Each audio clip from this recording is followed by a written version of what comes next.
간혹 살다 보면 어떻게 하든지 좀 잘 해보려고 노력하지만 끝내 호전되지 않는 인간관계 또는 상황을 만날 때가 있습니다. 나름 인내심을 갖고 애써보지만 상황은 더 악화되고 나아질 가능성이 점점 희박해져서 결국에는 그 인간관계를 중단하거나 그 상황을 벗어날 결정을 해야 할 때가 있는 것이죠. 다윗이 그랬습니다. 엘라 골짜기에서 골리앗을 이기고 이스라엘 역사에 화려하게 등장한 다윗. 그렇지만 다윗에게는 또 다른 골리앗이 있었습니다. 바로 시기심에 사로잡힌 사울 왕이었죠.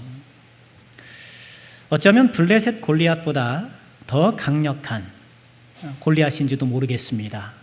한 국가의 최고 권력자가 자신의 모든 권력을 동원해서 다윗을 박해했기 때문이죠. 사울이 처음부터 다윗을 죽이려고 했던 것은 아닙니다. 블레셋을 무너뜨리고 돌아오자 사람들이 외쳐 노래했지요. 사울은 천천히요, 다윗은 만만이라. 그 노래가 비교의 노래가 아님에도 불구하고 사울의 가슴에 비수처럼 꽂혔고 그 순간부터 사울은 다윗을 주목하기 시작했다. 성경은 그렇게 전합니다.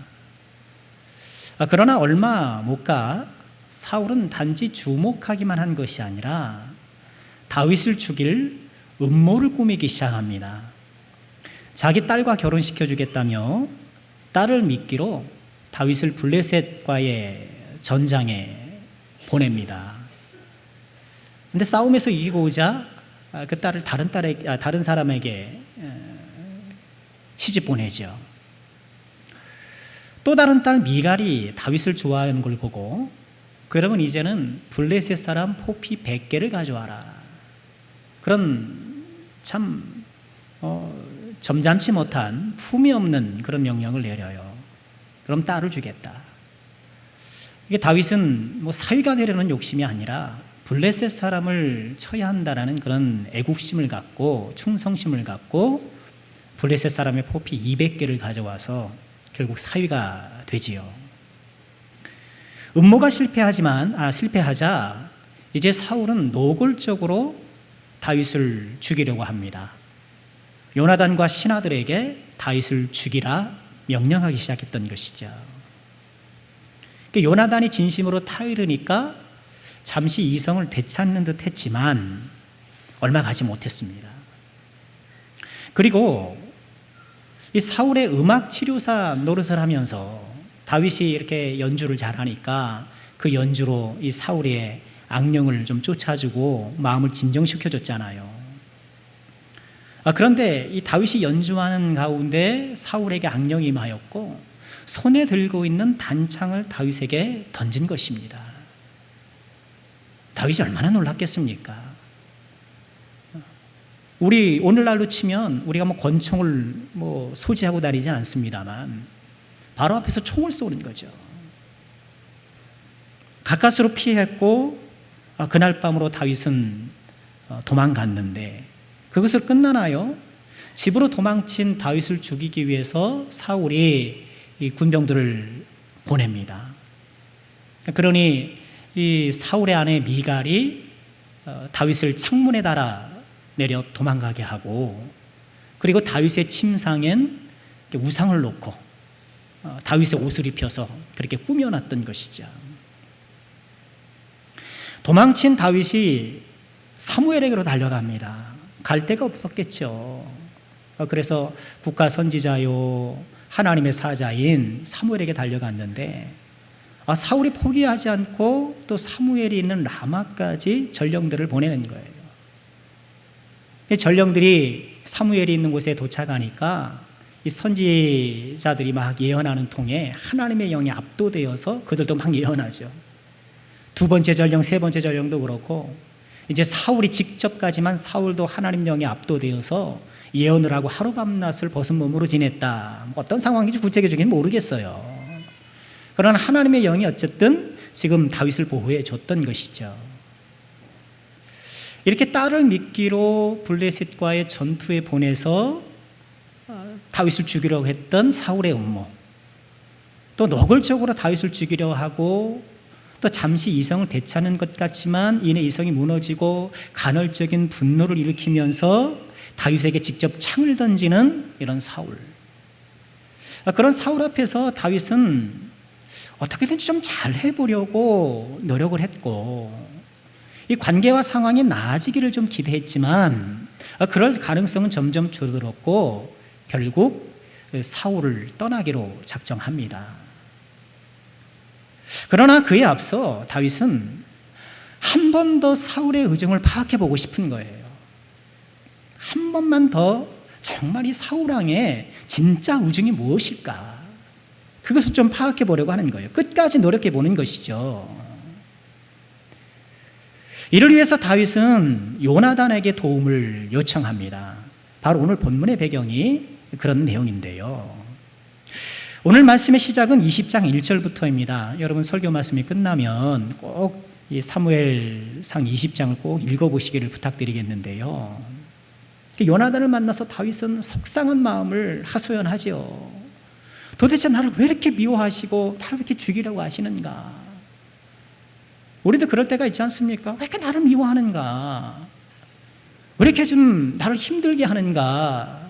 그렇게 속상할 때가 있잖아요. 그래서 이제 매월 초하루가 되면 왕실의 가족들이 3일 동안 함께 모여서 식사를 하는 그런 관례가 있었나 봐요. 그 식사 자리에서 사울 왕의 너의 아버지의 나의 장인어른의 그 의중을 좀 살펴달라는 거예요. 요나단은 이 얘기를 듣고 흔쾌히 동의를 하고 또 다윗을 많이 사랑했잖아요. 그래, 우리 사울 후에 다시 만나자라고 약속을 합니다. 그리고 다시 만날 때 보는 사람들의 눈이 있으니 우리 그냥 만나지 말고 화살로 서로 암호를 정하자. 다시 이 자리에 와가지고 내가 화살을 쏘고 화살을 줍는 아이에게 화살이 이 편에 있지 아니냐 가지고 와라 하면 아버지의 의중이 너를 죽이려 하게 된 것이 아니니까 돌아와라, 그런 뜻이고, 화살을 쏜 후에 화살이 네 앞에 있지 않느냐라고 말하면 그것은 아버지가 너를 죽이려고 하는 것이다. 그러니 그 얘기를 들으면 주저 말고 달아나라. 그렇게 서로 암호를 짠 것이죠. 자, 오늘 이 다윗과 요나단과 다윗이 함께 만나서 서로 맹세하고 언약을 맺고 돌봐주는 이 장면 가운데에 19절은 요나단의 입을 통해서 이런 말씀을 전해줍니다. 너는 사흘 동안 있다가 빨리 내려가서 그 일이 있던 날에 숨어있던 곳에 이르러 에셀 바위 곁에 있으라. 너는 에셀 바위 곁에 있으라. 지금 요나단과 다윗이 만난 이 장소를 성경은 에셀 바위 곁이다, 그렇게 우리에게 전해주고 있습니다. 여기서 에셀은 출발이라는 뜻이 있어요. 출발이라는 뜻. 이 에셀바이라는 것은 그저 단순한 지명이 아닌 것이고요. 지금 사울로 인해서 다윗의 인생이 멈춰 서버렸잖아요. 그는 성실한 양치기였고 또 골리앗을 무너뜨린 용감한 용사였고 또 이제 왕의 충성된 신하가 되어서 가는 곳마다 블레셋을 이겼던 그런 충성된 사람인데, 그러나 사울로 인해서 지금 그의 인생이 스톱한 거예요. 멈춘 거예요. 그런데 이 에셀바위, 출발의 바위에서 다시 한번 하나님께서 그와 함께 하사 그를 도와주실 것을 이 에셀바위라는 이 장소를 통해 암시하고 상징적으로 우리에게 보여주고 계신 것이죠. 요나단의 이 말은요, 단지 요나단의 말일 뿐만 아니라 요나단의 입술을 통해서 우리 모두에게 주시는 하나님의 말씀이 아닐 수 없습니다. 지금 내 인생은 무엇 때문에 멈춰 있습니까? 갑자기 찾아온 질병으로 인해서 내 인생의 전진이 방해받고, 갑자기 발생한 인생의 크고 작은 시련을 인해서 내 인생이 멈춰섰을 때에, 그 멈춘 자리에서 다시 우리 인생을 출발시켜 주시고 이끌어 가시는 이 하나님의 에셀바위의 은혜. 오늘 함께 이 에셀바위의 곁에 있으라는 말씀을 묵상하면서 우리에게 주시는 교훈을 함께 살펴보고자 합니다. 자, 오늘 말씀을 통해서 우리에게 주시는 교훈은 무엇일까요? 먼저는요, 다윗의 에셀바위인 요나단이에요. 우리는 다윗의 에셀바위가 되어주고 있는 요나단을 본문에서 만나게 됩니다. 지금 사울 천하에서 모두가 사울의 눈치 보면서 다윗 돕기를 주저하고 있는 이 상황 속에서 사울의 아들 요나단이 다윗의 에셀바위가 되어서 그의 새 출발을 돕는 이 모습은 우리에게 큰 도전을 주는 것이죠. 오늘날 우리는 누군가의 에셀바위가 되어주고 있는가? 이런저런 인생의 시련으로 말미암아 멈춰선 누군가에게 에셀바위가 되어서 그의 새 출발을 돕고 있는, 고난 가운데 그를 위로하고 격려하고 용기를 주는 에셀바위인가? 우리 남성교회는 그런 에셀바위 역할을 하고 있는 교회인가? 우린 돌아보지 않을 수 없는 것이죠. 지난 주일 오후에 남대진 목사님이 말씀을 전해주셨잖아요. 하나님이 참 하나님의 종들을 다양하게 사용하신다라는 생각을 하게 되었습니다. 저처럼 교회에서 나고 자라, 처치맨으로 나고 자라 교회를 지키는 목사가 있는 반면, 또 사회의 부조리를 파헤치고 또 사회의 정의를, 사회를 지키는 그런 목사님도 있고, 또 해외에서 여러 전문직으로 해외에서 목회를 하기도 하지만 여러 전문직 그런 직업 수행을 하시면서 선교하시는 그런 목사님들도 계시고, 자, 하나님께서 다양하게 사용하신다는 거예요. 어떤 형태로 하나님을 섬기는지는 다양할 수 있겠지만, 그러나 어떤 형태라도 우리가 외면할 수 없는 것 가운데 하나가, 모름지기 교회는, 모름지기 성도는 누군가에게 에셀바위가 되어줘야 한다라는 거예요. 4명이 모여서 예배를 드린다고 하잖아요. 그럼에도 불구하고 채 얼마 되지 않는 예산으로 선교사 자녀에게 장학금을 주고, 어려운 학생들에게 장학금을 주고, 우크라이나에서 탈출을 해야 되는데 비행기 표가 없어서 어려운 사람에게 비행기 표를 사주고, 얼마나 귀한 사역을 합니까? 우리 교회도 나름 애쓰고 있죠. 우리 교회 내는 물론이고 교회 외에 이제 우리도 장학금을 얼마간에 베풀고 있고, 어린이 구호단체 2곳을 섬기고 있고, 미자립교회 2곳을 섬기고 있고, 또 선교사를 직접 파송하여서 또 선교사를 감당하고 있고, 나름 한다고 하지만 참 아직 좀 부족하다는 생각을 하지 않을 수 없습니다. 인생의 여러 시련으로 인해서 멈춰서 버린 누군가에게 새 출발의 길을 열어주는 에셀바위가 되어주는 그런 교회, 우리 남성교회가, 우리 사랑하는 주의 종들, 우리 모두가 이 시대에 멈춰선 모든 사람들에게 에셀바위가 되어주는 귀한 은혜가 있게 되기를 주님의 이름으로 축원합니다. 이게 뭐가 필요할까? 저도 지난주에 오늘 말씀을 들으면서 그렇구나 라고 깨닫고, 또 교회를 대표하고 이끌어가는 입장에서 어떻게 우리의 재정 분배를 좀 효율적으로 할 것인가, 어떻게 시스템을 좀 더 잘 갖추어서 일을 잘 감당할까, 그런 고민도 하게 되었는데, 오늘 말씀을 준비하면서 묵상해 보니까 그것은 중요한 것이 아니더라고요. 오늘 요나단이 다윗의 에셀바위가 될 수 있었던 것은 그가 왕자이기 때문에, 그래서 돈도 많고 인맥도 있고 그래서 때문이 아니더라고요. 실제로 요나단이 다윗을 사랑하고 도왔지만 성경에서는 어떤 물리적 지원을 해줬는지 물질적 지원을 해줬는지에 대해서는 나타나지 않아요. 요나단이 다윗의 에셀바이가 될 수 있었던 이유는 무엇일까? 17절에 그 답이 있다라고 저는 묵상합니다. 17절 보실까요? 다윗에 대한 요나단의 사랑이 그를 다시 맹세하게 하였으니 이는 자기 생명을 사랑함같이 그를 사랑함이었더라.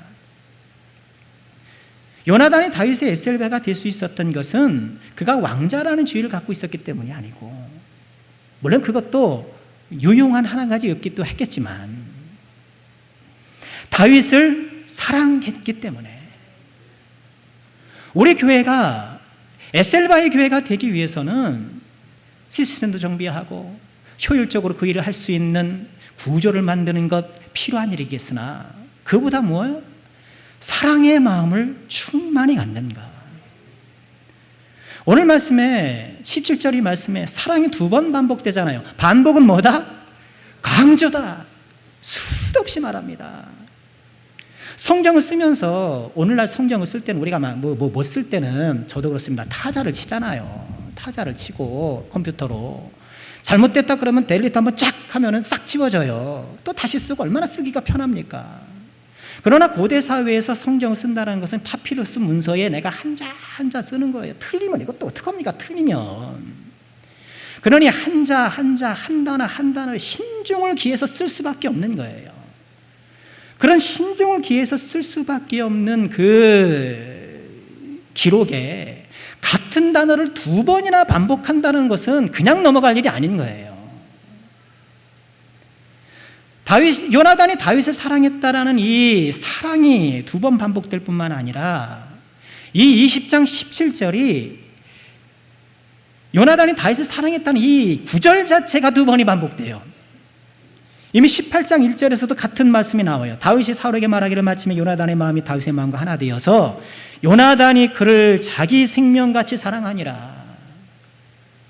요나단이 지금 다윗의 에셀바이가 되어서 멈춰선 다윗에게 용기를 불어주고 그가 다시 한번 그의 인생을 시작할 수 있도록 힘을 넣어줄 수 있었던 것은 요나단의 마음 가운데 하나님께서 사랑을 불어넣어 주셨기 때문에. 우리는 언제나 기억해야 돼요. 하나님은 마음을 짓고 역사하십니다. 항상 마음을 짓고 역사하세요. 우리에게 기도를 응답해 주실 때에도 우리가 요구하는, 우리가 하는 요청하는 그런 기도를 응답해 주실 때에도 우리가 받을 만한 마음이 되도록 마음을 지으신 후에 응답해 주시는 거예요.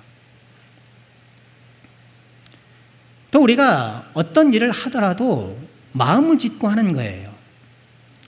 우리가 전도한다고 했을 때, 이거 전도합시다! 하고 나가가지고 뭐 전도하고 그러는 것이 아니고, 전도하기에 앞서서 말씀을 통해 우리의 마음을 짓는 거예요. 훈련하는 거예요.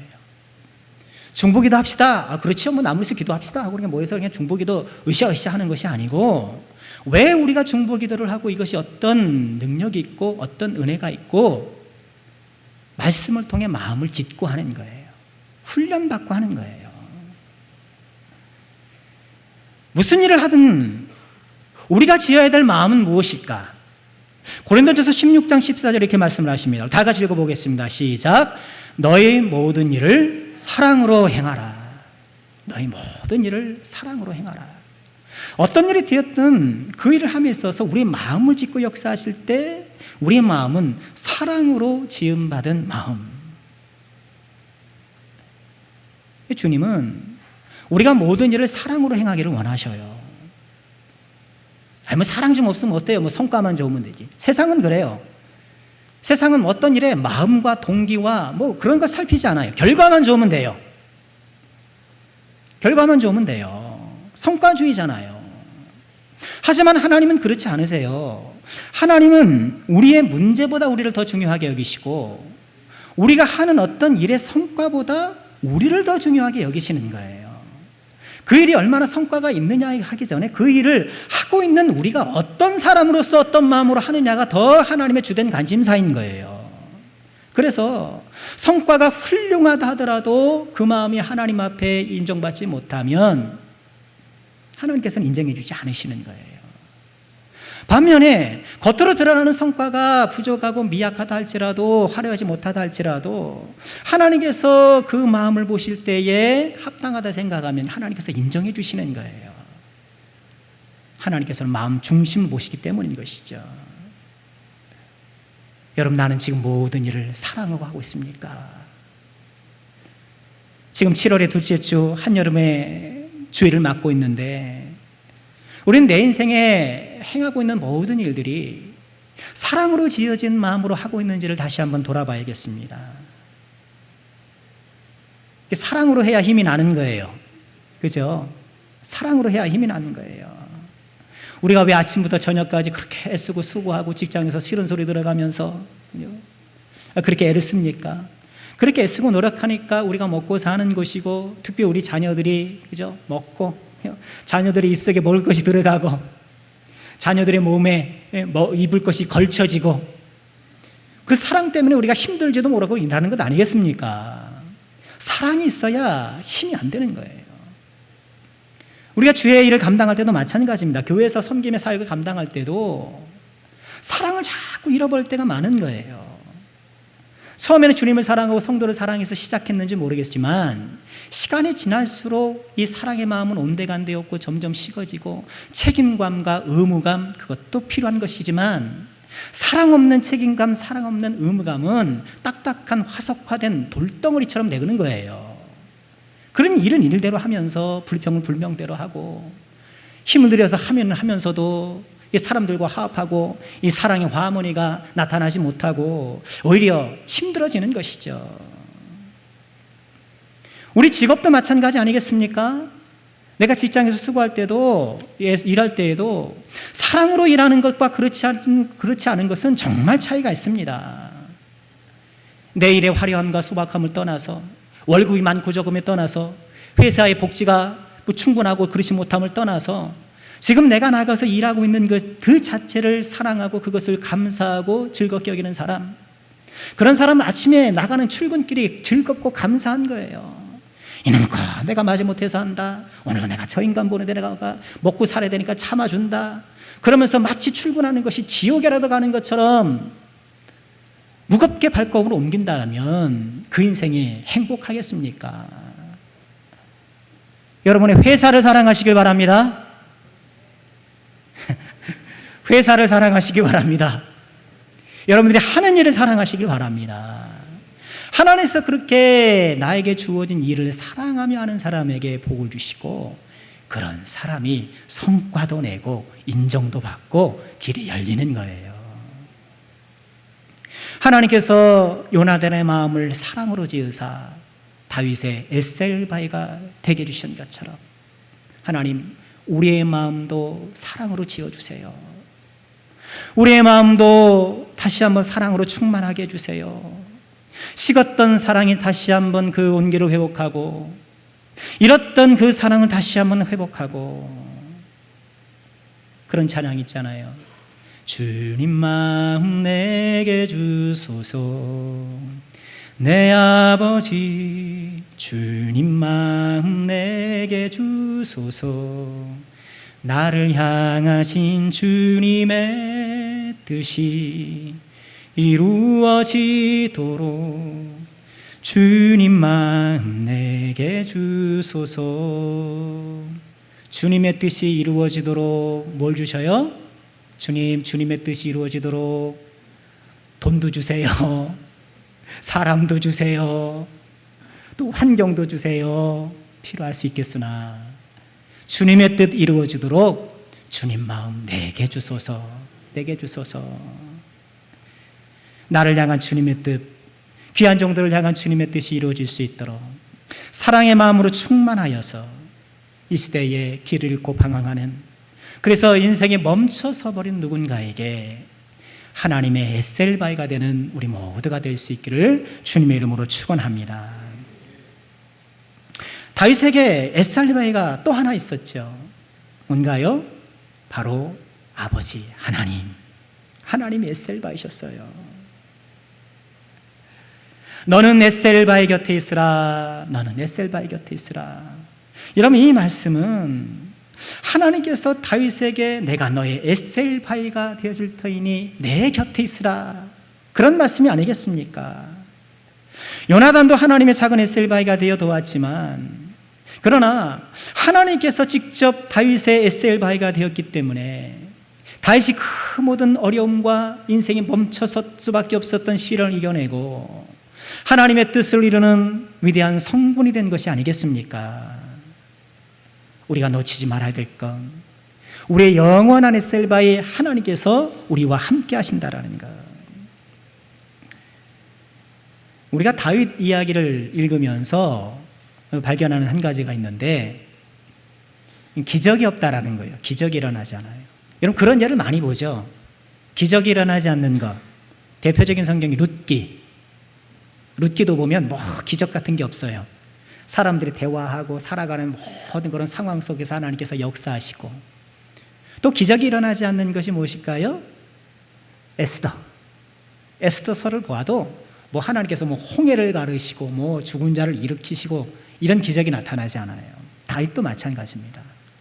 물론 골리앗을 무너뜨릴 때 다윗이 물림으로 던졌을 때에 그 물맷돌이 날아가서 이 골리앗의 빈틈에 정확히 맞춰진 것, 또 하나님의 기적이라면 기적일 수 있겠으나 우리가 소위 말하는 그런 홍해가 갈라지고 죽은 자가 일어나고 사람들이 깜짝 놀라는 그런 기적들은 다윗 이야기에서 발견되지 않아요. 그런데 그런 기적적인 역사는 잘 보이지 않지만 하나님께서 누구보다도 다윗 삶에 강력하게 역사하셔서 이끌어 가시는 것을 우리가 보게 되는 것입니다. 여러분, 내 삶에 기적이 없다라고 실망하지 마세요. 다른 사람들은 기도하고 막 방언도 하고 신비한 능력도 체험하는 것 같은데 나는 뭐 기도해도 뭐 그런 거 모르겠어. 그러든 낙심하지 마세요. 그런 가시적인 역사가 없더라도 우리를 향하는 하나님의 사랑은 변함이 없으며 시장에서 헐값에 매매되는 참새 한 마리라도 주관하시는 하나님께서 우리 사랑하는 모든 죄종들의 삶을 어루만지시고 섭리하시고 이끌어가는 줄 믿으시고 그 하나님을 꼭 붙잡으시기를 주님의 이름으로 축원합니다. 인생이 어렵고 곤고한 처지에서 갑자기 내 인생에 불청객처럼 찾아온 그런 인생의 시련을 인해서 내 인생이 멈춰섰을 때 우리는 누구를 가까이 해야 되겠습니까? 우리의 에셀바이 되신 하나님을 가까이 하는. 세상 사람들은 자기 나름의 에셀바이를 다 마련하라고 애쓰는 것 아닙니까? 뭔가 내가 인생에 어떤 어려움이 닥쳤을 때에 그것을 돌파할 수 있는 에셀바이, 자기 나름의 에셀바이, 보험을 들기도 하고, 여러분 보험 들지 말라는 거 아닙니까? 보험을 들기도 하고, 평소에도 사람을 두루두루 사귀어서 인맥을 좀 단져 놓기도 하고, 열심히 일해서 내가 통장에 좀 잔고를 채워 놓기도 하고, 뭐 재테크도 하고, 나름의 내 인생의 위기가 닥쳐왔을 때에 나를 지탱해주고 멈춰선 나를 다시 한번 이끌어줄 나름의 에셀바이를 다 찾고 있는데, 오늘 말씀 우리에게 말씀하는 것은 무엇입니까? 너는 에셀바이 곁에 있으라. 에셀바이 곁에 있으라. 우리의 진정한 에셀바이, 우리의 멈춰선 인생을 다시 한번 가동시켜 주시고 이끌어 가시는 여호와 아버지 하나님 에셀바이 곁에 있으라라. 우리에게 말씀하고 계시는 것입니다. 인생의 시련이 우리를 위협할 때에 이 영원한 에셀바이이신 하나님 곁에 더 가까이 나가시는 우리 모두가 되기를 주의 이름으로 축원합니다. 에셀바이 하나님께서 다윗을 기가 막히게 도와주십니다. 기가 막히게 역사해 주세요. 이제 우리가 앞으로 쭉 살펴보겠습니다만, 이 사울이 작정하고 다윗을 죽이려고 합니다. 이 다윗을 따르는 사람은 고작해 한 600명 남짓. 근데 사울은 자기 친위대만 3,000명이에요. 이스라엘의 온 군대를 동원해서 지금 다윗을 추적하는데, 사무엘상 23장에 보면 마운 황무지에서의 치열한 아주 숨막히는 그런 추격전이 그려져 있습니다. 마운 황무지에 다윗이 숨었다는 첩보를 듣고 사울이 탁 찾아가는 거예요. 군대를 이끌고. 사무엘상 23장 26절에 보니까 사울이 산 이쪽으로 가매 다윗과 그의 사람들은 산 저쪽으로 가고, 이쪽으로 가면 저쪽으로 가고, 저쪽으로 가면 이쪽으로 가고, 다윗이 사울을 두려워하여 급히 피했다. 급히 피하는 거예요. 왜냐하면 사울과 그의 사람들이 다윗과 그의 사람들을 에워싸고 잡으려 함이었다. 이 마운 황무지에서 이제 다 잡은 거예요. 다 잡았다 싶었는데 어떤 일이 생겼을까요? 27절에 보니까 전령이 사울에게 와서 이르되 급히 오소서 블레셋 사람들이 땅을 침노하나이다. 지금 다윗을 궁지에 몰아넣고 포위망을 잘 펴가지고 다윗을 지금 딱 잡을 찰나인데 어떻게 해요? 블레셋이 쳐들어온 거예요. 사울이 안 갈 수가 없죠. 포위를 해제하고 이제 블레셋을 맞서러 가는 거예요. 이처럼 하나님께서 모든 상황을 하나님께서 어루만 주시고 주관적으로 섭리로 역사하셔서 이 다윗을 지켜주시는 거예요. 무엇보다 에셀베의 하나님께서는 다윗의 믿음을 지켜주셨어요. 믿음을 지켜주셨어요. 사울을 피해 도망하는 동안 다윗은 하나님을 온전히 의지한, 자신을 따르는 사람들과 함께 마땅한 거처가 있겠습니까? 어디 주소가 정해지면 글로 쳐들어올 것 아닙니까? 빚쟁이들이 어떻게 알고 찾아오는 것처럼. 어디 산다 하면은 아주 그냥 기가 막히게 찾아올 것 아닙니까? 곳곳에 사울의 첩자가 널려 있는데, 국정원 직원이 아주 주거리에 널려 있어서 감시하고 있는데, 그러니 떠돌이 신세가 되어서 마땅한 거처 없이 이렇게 다녀야 되고, 그의 일생이 완전히 파괴되고 끝도 없는 도망자 신세로 살아갔지만, 다윗은 한결같이 주님을 의지하고 한결같이 하나님을 믿고 따르더라는 거예요. 왜 하나님 나에게 기름을 부어가지고 이 고생을 시킵니까? 왜 하나님 나는 이렇게 해가지고 나를 고생을 시키십니까? 그런 것이 아니요. 시편에 소개되고 있는 다윗의 수많은 시는 이런 에셀베의 하나님, 그가 멈췄었던 인생에게 다시 한번 전진할 수 있도록 역사해 주신 그 하나님 경험으로 가득 찬 것 아닙니까? 우리 인생이 흔들릴 때에 우리에게 가장 중요한 것은 무엇일까요? 우리의 믿음을 지키는 것. 우리가 새벽마다 히브리서 말씀을 묵상하고 있는데, 히브리서 말씀을 받은 사람들이 어떤 상황이라고 말씀드렸습니까? 이중박해로 고통하고 있는 사람들. 유대인이에요. 근데 예수를 믿었어요. 그랬더니 예수를 안 믿는 유대인들이 얼마나 박해하는지 몰라요. 오늘에 그냥 다 아파트 살고 너는 너대로 나는 나대로 사는데, 여러분이 대한민국 사회도 한 7, 80년 전만 하더라도 50년 전만 하더라도 이 지역 공동체는 굉장히 중요한 거였어요. 마을 공동체에서 잘못을 하고 예를 갖추지 못한다? 그럼 그것은 왕따예요. 그런 거예요. 예수를 믿었더니만 주변 사람들이 나를 다 따돌리는 거예요. 엎친 데도 충격으로 로마 정부가 정책적으로 기독교인들을 박해하기 시작하는 거예요. 아이고 큰일 나서 마음이 흔들리고 삶이 흔들리고, 그러니까 나 유대교로 다시 돌아갈래 하면서 믿음을 포기하는 사람들이 생겨나고, 그런 사람들에게 히브리서 말씀을 전해주신 건데, 이 히브리서 말씀은 3장 1절에 뭐라고 권면하고 계시나요? 그러므로 함께 하늘의 부르심을 받은 거룩한 형제들아, 우리가 믿는 도리의 사도이시며 대제사이신 예수를 깊이 생각하라. 예수를 깊이 생각하라. 예수님을 꼭 붙잡아라. 우리의 에셀바위신, 우리의 멈춰진 인생을 다시 한번 작동케 하셔서 전진하게 하실 그 에셀바위 예수님을 꼭 붙잡으라고 우리에게 말씀하고 있는 것입니다. 멈춰선 인생의 진정한 에셀바위, 우리 예수 그리스도. 그렇기 때문에 우리가 에셀바위가 되면서도 에셀바위이신 그리스도를 전하는 일을 소홀히 할 수 없는 거예요. 우리 에셀바위 노릇을 한다는 것이 구제활동이어서만은 안 돼요. 그래서 구제활동은 세상이 훨씬 더 잘합니다. 훨씬 더 많은 자본으로, 훨씬 더 많은 경험으로 훨씬 더 잘하는 거예요. 우리가 에셀바위 노릇할 때에 놓칠 수 없는 것이 무엇인가요? 예수 그리스도의 복음을 전하는 것. 그것이야말로 진정한 에셀바위 사명을 감당하는 것. 우리가 섬기는 것은 물론이거니와 우리 영원한 에셀바위신 예수 그리스도를 소개하는 것, 복음을 전하는 것, 그것만큼 훌륭한 에셀바위 사명도 없는 것이죠. 너는 에셀바위 곁에 있으라. 환난과 핍박이 몰려와도 내 인생의 터가 흔들리고 요동하더라도 우리 영원한 에셀바위 하나님을 온전히 붙잡고 그 곁을 떠나지 않는 저와 여러분 우리 모두가 되기를 주님의 이름으로 축원합니다. 우리가 사랑하는 복음성가, 나의 힘이 되신 여호와여, 내가 주님을 사랑합니다. 시편 18편 말씀이잖아요. 그 시편 18편 1절 앞에 표제어에는 그 18편을 이렇게 소개해요. 여호와의 종 다윗의 시, 인도자를 따라 부르는 노래.